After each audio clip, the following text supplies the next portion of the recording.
લાલપુર ઝુંપડપટ્ટી વિસ્તારમાં મકર સંક્રાંતિનો ઉત્સવ ગરીબ બાળકોના ચહેરા પર ખુશી લાવતો બન્યો છે। તારીખ 14 જાન્યુઆરી 2026ના રોજ લાલપુર ઝુંપડપટ્ટી વિસ્તારમાં મકર સંક્રાંતિ નિમિત્તે લાલપુર તાલુકા ભાજપ પરિવાર દ્વારા ગરીબ બાળકોને પતંગ અને ફિરકીનું વિતરણ કરવામાં આવ્યું હતું। આ સેવાકીય કાર્યક્રમમાં બાળકો ઉત્સાહભેર પતંગ ઉડાવતા નજરે પડ્યા હતા અને મકર સંક્રાંતિનો તહેવાર આનંદથી ઉજવ્યો હતો।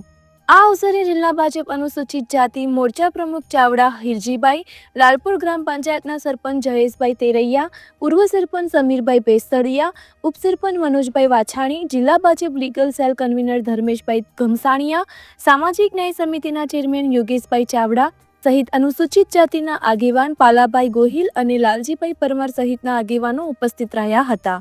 કાર્યક્રમ દરમિયાન મહેમાનોએ જણાવ્યું હતું કે આવા સામાજિક કાર્યક્રમો દ્વારા ગરીબ અને વંચિત બાળકોના જીવનમાં ખુશી લાવવાનો પ્રયાસ સતત કરવામાં આવશે।